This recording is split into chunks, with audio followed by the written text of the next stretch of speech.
सैलाब तो हमारे सामने है, सैलाब की तबाही भी हमारे सामने है।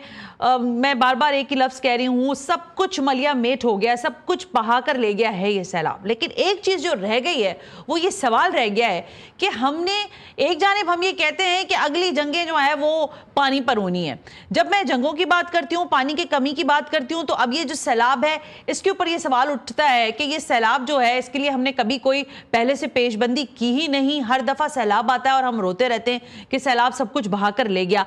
आबी गुजरगाहों से लेकर बाकी सारे मामलात को हमने किस हद तक मुतासिर किया है। बहैसियत इंसान हमने कहां गलतियां की हैं इस माहौल के साथ। जी, बहुत ही शुक्रिया। सबसे पहले तो मैं पंजाब के अवाम के साथ जो इस तकलीफ से गुजर रहे हैं, मैं उनके साथ अपने आप को मौजूद समझता हूँ। काफ़ी डिफ़िकल्ट सिचुएशन है पंजाब की हुकूमत और अवाम सबके लिए। हम उम्मीद करते हैं कि ये वक्त तकलीफ का उनसे जल्द गुजर जाए। आमीन। हमें सैलाबों ने अब हमें सीखने की ज़रूरत है सैलाबों से, और बहुत हार्ड लेसन हमने सैलाबों के वैसे हमें सीखने चाहिए थे। 2010 फिर 11-12 में भी सैलाब आए निस्बतन कम। 2014 में सतलुज का, चनाब का, 2023 में सतलुज का पे दर पे सैलाब आए हैं, और अभी जो पंजाब पे आफत टूटी हुई है। तो मेरा ख्याल है हमें सैलाब का हल ढूंढने के लिए बहुत जरूरी है कि हम सैलाब का ठीक से तजिया करें। जी।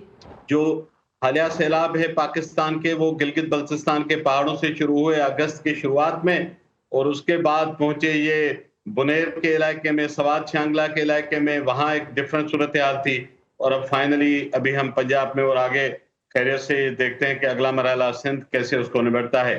3-4 अवामिल हर जगह अब हमें नजर आने लगे हैं, और उसमें मेरा ख्याल है कि अब काफी हमें मौकिफ की यकजहती भी नजर आती है। इन सैलाबों का जो पानी का बहाव है, लगभग इतना बहाव या थोड़ा सा कमोबेश हम माजी में देख चुके। सतलुज पहले भी चढ़ता था, 73 में इंडस, 2010 के बड़े सैलाब से गुजरा था इंडस, 1992 में जो सैलाब था वो पंजाब, आज के पंजाब से ज्यादा मुश्किल वो सैलाब था, वो भी गुजरे हैं। लेकिन जो इंसानी जानों का ज़िया है, अंदाजा कीजिए कि 1973 में अगर या 1976 का भी डेटा उठाएं तो 450-500 लोगों की हमें अमवात मिलती हैं, और अब हमारे अमवात की तादाद हजारों में चली जाती है। सही बात है।